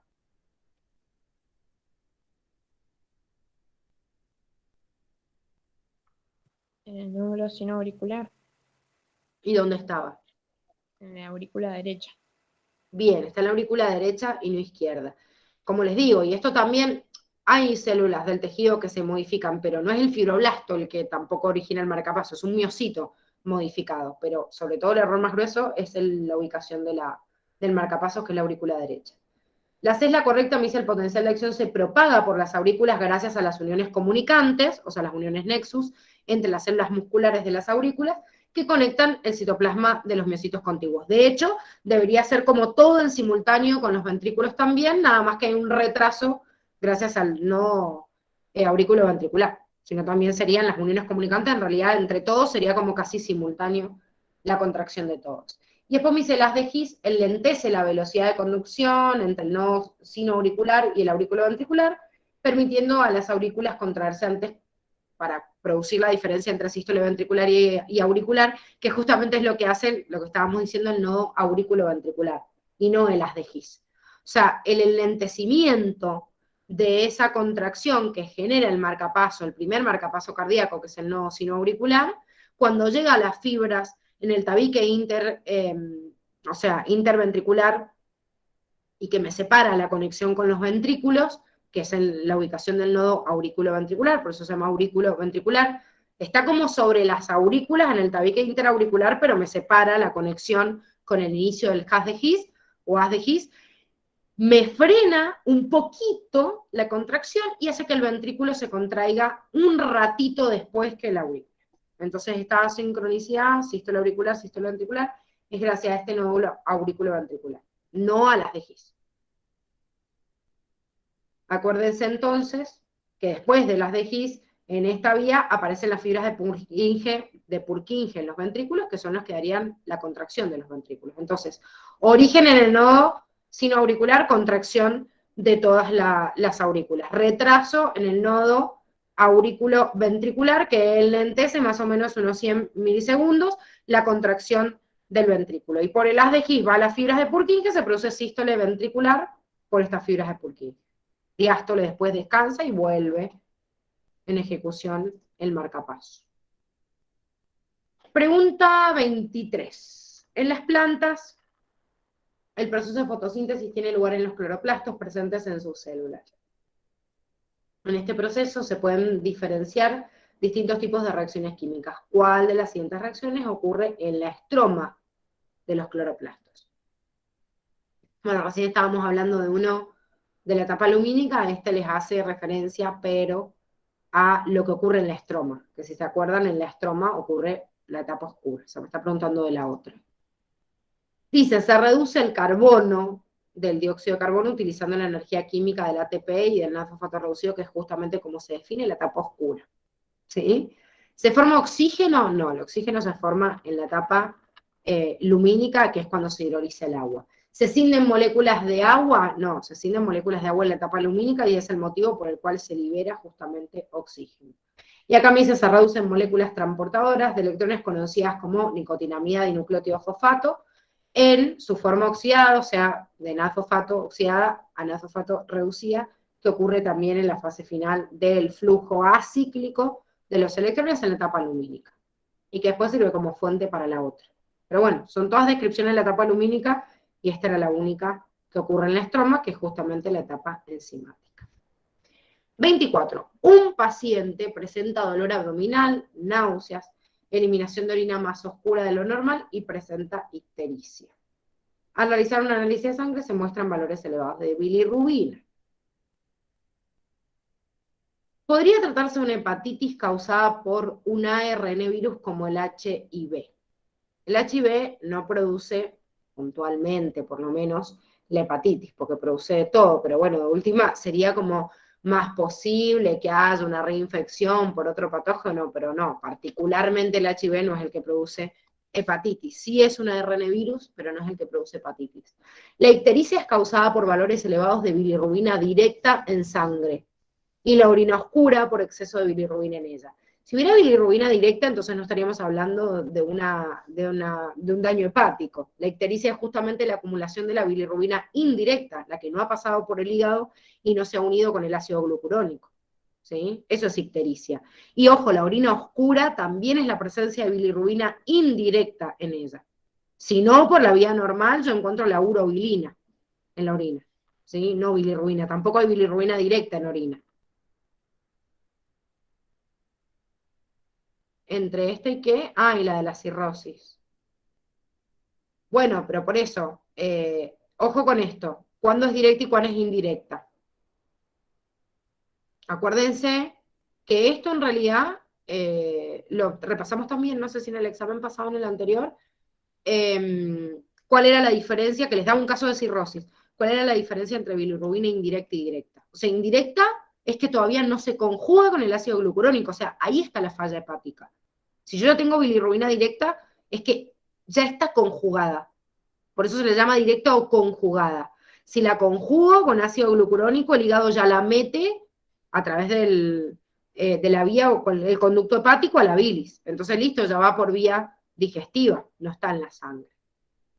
En caso de realizarse una ecografía abdominal, se observaría hepatomegalia, y en el análisis clínico deberíamos observar la serie linfoide con valores inferiores al normal. Bueno, la hepatomegalia, seguro, pero si yo tengo, por ejemplo, como causa una hepatitis o la causa, digamos, es un agente infeccioso, bueno, la serie linfoide entonces va a estar aumentada, no disminuida. Pero al fin y al cabo, si no es por eso y es por otra causa, por ejemplo por cirrosis, en todo caso la serie linfoide va a estar normal. O sea, va a estar normal o aumentada, pero inferior no.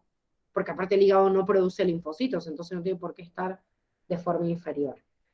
Y después me dice, estos síntomas podrían ser causados por un consumo excesivo de alcohol, con la destrucción hepática, o sea, producido una cirrosis. Puede haber una causa infecciosa, como un virus de la hepatitis A, B, C o lo que fuera, o un daño hepático por una sustancia química que lo intoxica, como por ejemplo puede ser el alcohol. ¿Sí?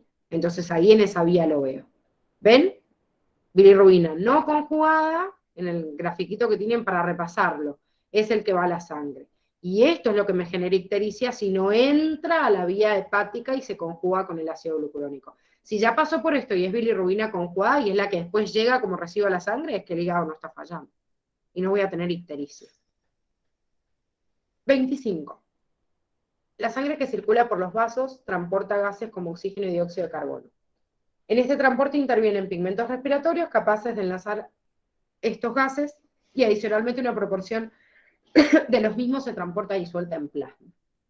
En aquellos tejidos donde la presión parcial de oxígeno permite la saturación casi por completo de la hemoglobina, ¿qué sucede con los gases respiratorios que se transportan en la sangre?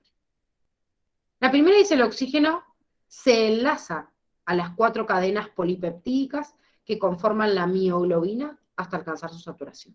¿Qué está mal de acá? La mioglobina tiene uno solo. Bien, o sea, me está nombrando en realidad del enlace del oxígeno, me podría haber nombrado la mioglobina, pero la mioglobina no tiene 4 cadenas polipeptídicas porque es solo una cadenita. O sea, si me hubiera dicho hemoglobina, bueno.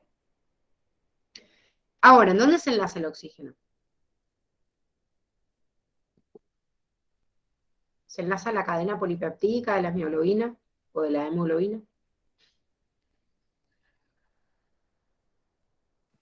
¿Cómo viaja? ¿No se unió el grupo hemo en la hemoglobina? Exactamente, se enlaza también al grupo hemo, o sea que eso también está mal, porque no une, o sea, no se une a la globina, se une al grupo hemo, a diferencia del dióxido de carbono. Después me dice, el ácido carbónico se disocia formando agua y dióxido de carbono que difunde del plasma. ¿Está bien? Y sí, aparte justamente fíjense lo que me dice. ¿Qué sucede con los gases respiratorios que se transportan en sangre cuando está casi por completo saturado con el oxígeno, con la hemoglobina con el oxígeno? Entonces, prácticamente como que si todo el oxígeno está acaparado, toda la hemoglobina está acaparado con el oxígeno, algo de las cadenas van a unir el dióxido de carbono, pero generalmente el dióxido de carbono, su mayor porcentaje, va a viajar, ¿sí?, como bicarbonato, que es justamente esto, el ácido carbónico se disocia formando agua y dióxido de carbono, ¿sí? ¿Difunde en el plasma de esta manera? Sí, viaja o difunde de esta manera o se transforma en bicarbonato, se interconvierte de acuerdo al equilibrio, pero es una de las formas que viaja disuelto en el plasma. En la 6, la mayor parte del dióxido de carbono ingresa a los glóbulos rojos, donde a través de una serie de reacciones se transforma en iones bicarbonato e hidrógeno. La mayor parte del dióxido de carbono no ingresa a los glóbulos rojos. Sí, una parte de ellos ingresa y se transforma en bicarbonato y se hace, pero no la mayor parte. La mayor parte se mantiene como bicarbonato disuelto en el plasma y no dentro del glóbulo rojo. Y en la D me dice el oxígeno comienza a disociarse de la hemoglobina, difundiendo aproximadamente un 30% del oxígeno transportado en los tejidos circundantes. ¿Qué está mal de esto?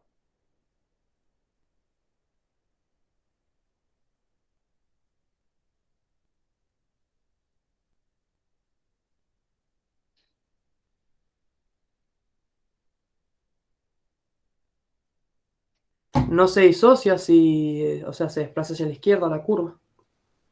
Como que no suelta el oxígeno a los tejidos. Bueno, si está cargado. Fíjense, o sea, volvemos a la consigna. Me está diciendo, en aquellos tejidos donde la presión parcial del oxígeno permite la saturación casi por completo de la hemoglobina, ahora me está diciendo el oxígeno comienza a disociarse, difundiendo como un 30%. No, si está completamente asociado, acuérdense que la primera es el que más le cuesta soltarlo. Entonces, si está perfectamente saturado es en donde más me cuesta perder. Cuando yo estoy perdiendo cerca del 30% es cuando ya hay poca saturación, o sea, cuando está en el extremo del otro lado, ¿sí?, de la disociación. Justamente desde el punto máximo hasta que está volviendo al máximo porcentaje de saturación nuevamente, ha perdido nada más el 30%. Entonces, ¿cuándo ha perdido aproximadamente un 30%? Cuando no tiene prácticamente asociado el oxígeno a la hemoglobina. Cuando el tejido en realidad es cuando, digamos, cuando recién llego a la circulación y salgo de la circulación pulmonar, no cuando estoy regresando. Cuando estoy regresando, he perdido el 30%, pero no está completamente saturado el oxígeno. O sea, la hemoglobina de oxígeno, obviamente. 26. El glucógeno es un polisacárido, formado básicamente por ¿qué? Bueno, esto es definición nada más del glucógeno. Recuerden que el glucógeno, tanto como el almidón, como la celulosa, son polímeros únicamente de glucosas, ¿sí? La única diferencia es que el almidón y el glucógeno tienen enlaces alfa 1,4, la glucosa se enlaza por el enlace beta 1,4 en la celulosa, por eso no lo podemos digerir, pero siempre son glucosas entre sí. Y es una cadena lineal y un montón de ramificaciones que salen de ella, que esto también pasa en el almidón y también pasa en la celulosa. ¿Sí? Por eso la descripción de una cadena de glucosa y las ramificaciones. No está la galactosa, como en todas las otras opciones asociadas, porque es solo un polímero de la glucosa. ¿Sí? Cadena, y cuando yo digo alfa 1,4 es en donde se enlaza justamente para sacar las ramificaciones. Este sería como un esquema de la fabricación de este glucógeno. ¿Ven? Donde salen las ramitas. Este punto donde salen las ramas son estos extremos que estoy viendo acá. 27. De acuerdo a la teoría sintética de la evolución, la principal fuerza que modela el cambio de las frecuencias alélicas en los individuos de una población es la selección natural. Sin embargo, otros procesos también explican una buena parte de los patrones de variabilidad que se observan en la naturaleza. ¿Qué cambios en las frecuencias génicas o en las frecuencias alélicas de una población es probable que ocurra a partir de alguno de estos procesos? La primera me dice las mutaciones cambian las frecuencias génicas en una población con una alta efectividad debido a que la tasa de mutación espontánea en general es alta. ¿Qué está mal acá?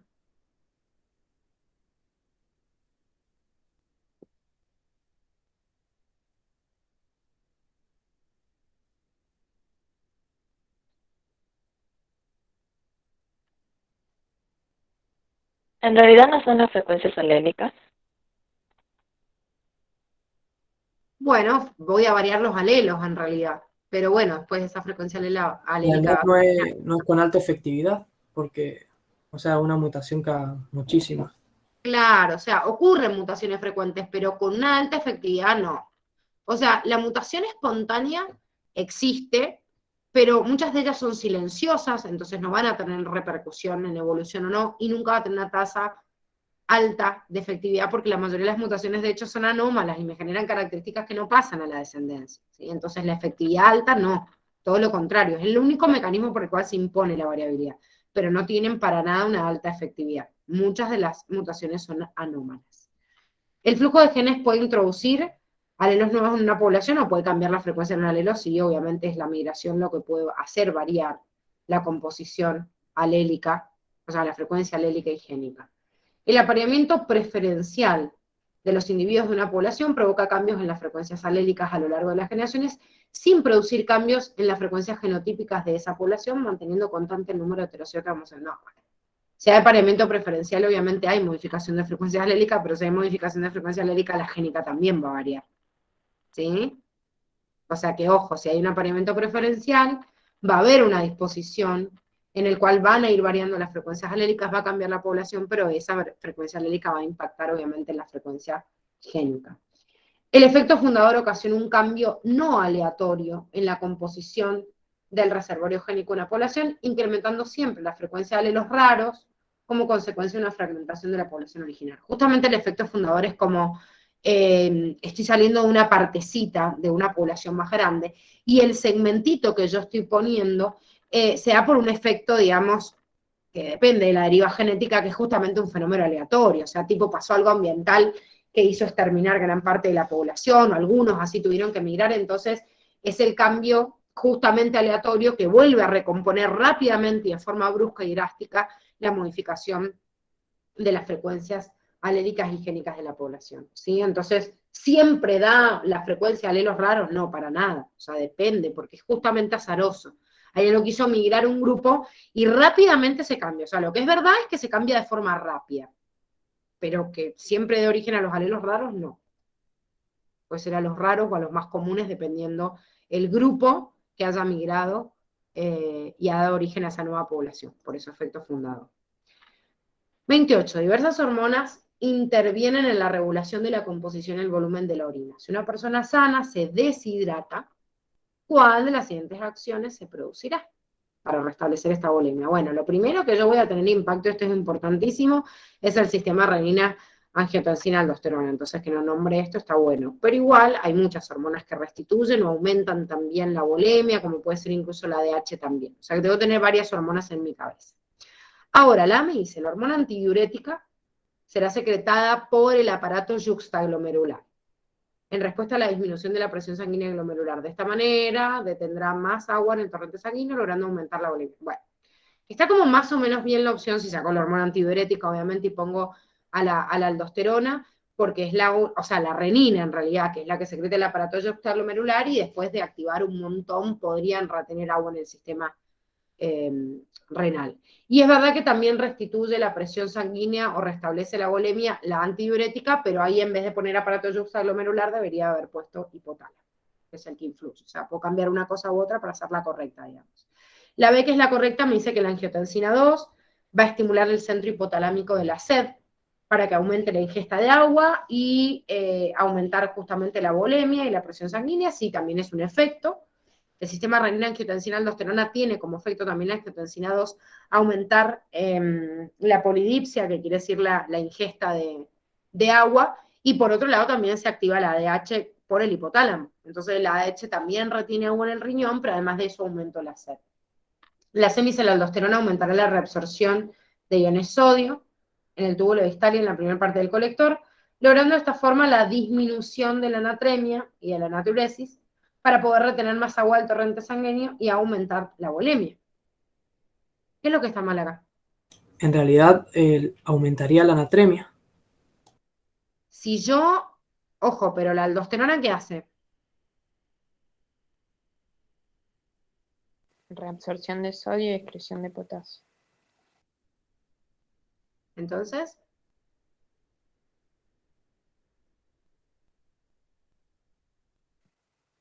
Está bien que disminuye la natriuresis, pero aumenta la natremia. bien, o sea que hay una diferencia ahí entre esos dos, ojo. Yo creo que esta por ahí a algunos se les pasó, le digo porque muchos marcaron esta, por eso les estoy preguntando, a ver algunos que se confundieron por qué fue. Tenía como una... Sí, a mí me confundió eso. O sea, yo marqué esa re segura. Si ustedes se fijan, o sea, como que la leen así, dicen, bueno, es como, sí, me está redactando todo el caminito, claro, pero ahí en el pequeño detalle de natremia y natriuresis, si yo estoy reabsorbiendo mayor cantidad de sodio, voy a aumentar, ¿sí?, la cantidad de sodio que hay en sangre. Nunca va a poder ir de la mano. Si disminuye la natremia, no puede disminuir la natriuresis. O sea, primero, más allá de que les dieran, pero están las dos así de la mano, o sea, que si se comieron alguna de esas dos palabras, pueden fallar. ¿Sí? Si disminuye la natremia, es porque no estoy absorbiendo sodio. Si estoy aumentando la reabsorción de sodio, entonces la natremia aumenta. Y la natriuresis disminuye. Son opuestas siempre. ¿Sí? Yo creo que lo Sí, pasaron entendió. leyendo rápido. Entonces ahí donde dice disminución iría que aumenta. No, tengo que hacer la distinción. No es que si yo cambio disminución por aumento, porque en realidad la aldosterona aumenta la reabsorción de sodio. Si reabsorbo sodio, aumenta la natremia, pero disminuye la natriuresis. Yo tengo que hacer la división o distinción de ambos calificativos con respecto al sodio. ¿Se entiende?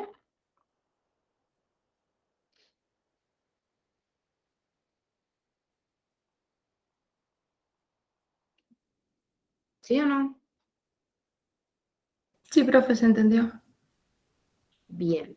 Bueno, la D me dice, el factor natriurético auricular favorecerá la reabsorción de agua a nivel de los túbulos colectores para poder aumentar la presión sanguínea. Bueno, si me hubieran puesto ADH, o sea, me tendrían que haber puesto otra hormona que pudiera aumentar, porque dijimos, hay muchas que participan en el aumento de la presión. Justamente el factor natriurético no. Es como el que hace lo opuesto, o sea, disminuye la presión. Entonces, obviamente, no favorece la reabsorción de agua, sino la eliminación.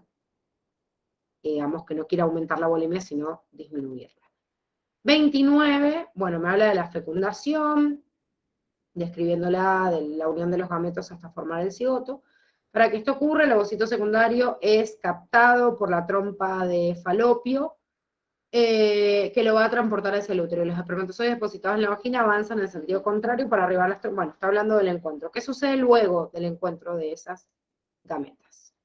Dice, solo un espermatozoide logrará cumplir su cometido y fecundar al ovocito de la cantidad total, que está correcta, de los espermatozoides depositados.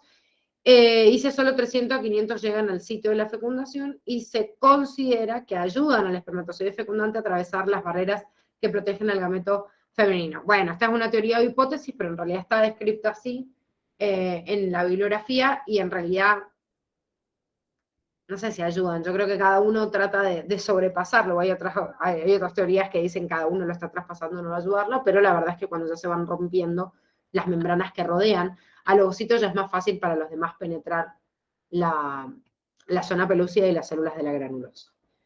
Ahora, la B me dice, los espermatozoides se contactan con las envolturas del ovocito y se produce la reacción acrosómica, en la cual se fusionan las membranas acrosomal externa con la membrana acrosomal interna y liberan desde la acrosoma hialuronidasa para poder penetrar las células de la corona radiada y acrosina, principalmente para alisar la zona pelúcida y poder alcanzar la membrana del ovocito.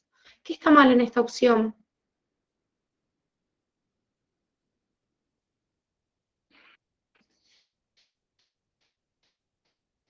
Hemos repasado algo de esta Se fecundación en fusiona la membrana acrosomal externa con la membrana del espermatozoide interno. Bien, perfecto. Ahí tenemos un primer error. ¿Y qué más? Que la hialuronidasa no está dentro del acrosoma. La hialuronidasa se libera antes, no tiene que ver con la reacción acrosomal. Está bien que la reacción acrosomal libera algunas otras enzimas como la acrosina, que lisan y penetran la zona pelúcea, pero la hialuronidasa, como dijimos, acuérdense que es la que se libera para permitir el paso, ¿sí?, del espermatozoide a través de las células de la granulosa y de la corona radiada, ¿sí? No forman parte de esa reacción acrosomal. Cuando el espermatozoide logra penetrar la zona pelúcea y su cabeza entra en contacto con la superficie del ovocito, ocurre la reacción de zona, de la cual también estuvimos hablando, un cambio en las propiedades de esta capa que la vuelve impermeable a otros espermatozoides. Gracias a la liberación de enzimas lisosómicas de los gránulos corticales de la membrana plasmática del espermatozoide, bueno, dijimos que la reacción de zona dependía de la liberación del ovocito, no del espermatozoide. Esto es la reacción acrosómica. Reacción acrosómica del espermatozoide de zona del ovocito. Luego de la adhesión del espermatozoide y el ovocito, se fusionan sus membranas plasmáticas y la cabeza y cola del espermatozoide penetran en el citoplasma del ovocito. El ovocito completará la división meiótica para formar el ovocito definitivo, cuyo núcleo se denominará pronúcleo femenino, y el núcleo masculino crece para formar el pronúcleo masculino, manteniendo la cola en el interior del citoplasma de la célula ovocigota. ¿Qué está mal de esta opción? La cola desaparece. La cola desaparece, se reabsorbe. Algunos por ahí tomaron como error ovocito definitivo a veces. Es raro porque se lo tiene que llamar óvulo, pero bueno, ponele que se lo llama así. Pero el error más grueso, si bien ingresa la cola del espermatozoide, se anula en el citoplasma igual que las mitocondrias de esta célula y lo único que persiste es el núcleo, ¿sí? Entonces nunca va a estar la cola manteniéndose en la célula ovocioto. Cuando está la célula ovocioto, lo único que queda es el pronúcleo masculino de la gameta masculina, o sea, su material genético. Bueno, y la última dice, el centro de las proyecciones citoplasmáticas de la superficie de las células epiteliales del intestino están constituidas por estructuras que también se encuentran formando parte del citoesqueleto. ¿Cuál de las siguientes opciones es una característica estructural de ese constituyente del citoesqueleto y de esas proyecciones citoplasmáticas? ¿Cómo se arman entonces esas proyecciones citoplasmáticas? O sea, ¿de qué me está hablando?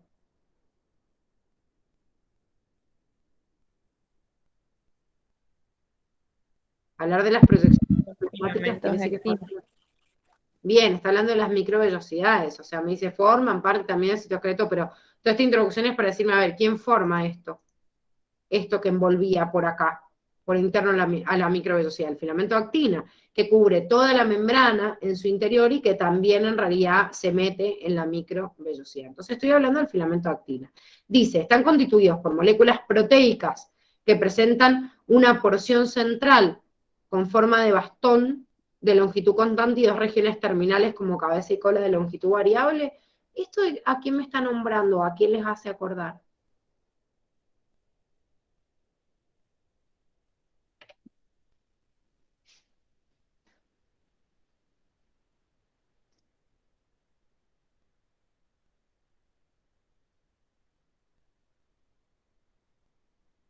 Nadie.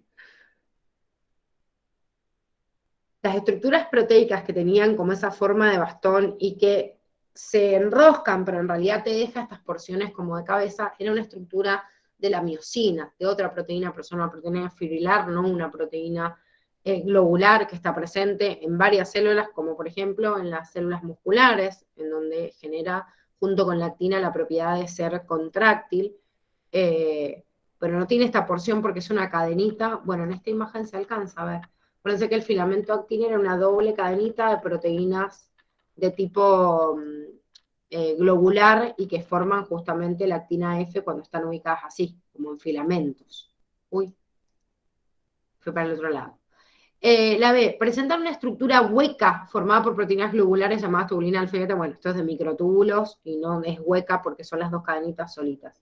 Están constituidas por proteínas fibrosas, resistentes y duraderas, no. Fibrosas serían solo los filamentos intermedios, o sea que la única, sí, correcta era la D, que me dice que tienen una estructura helicoidal, que es esta doble como escalerita que va subiendo, y que se llama actina F porque es el nombre que recibe cuando hay dos proteínas. O sea, la actina G era el glóbulo, y la actina F es cuando las dos cadenitas globulares van haciendo toda la vía y formando justamente el enlace o el filamento completo.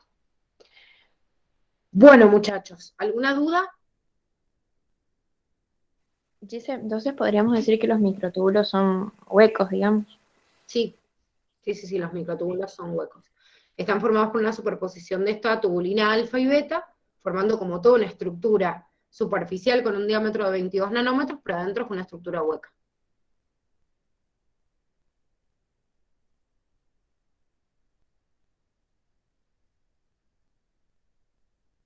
¿Alguna otra pregunta?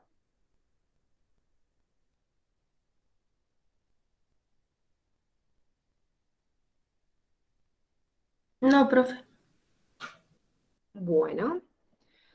Bueno, chicos, ustedes vuelven el lunes al instituto, ¿no? Sí. Sí. Bien,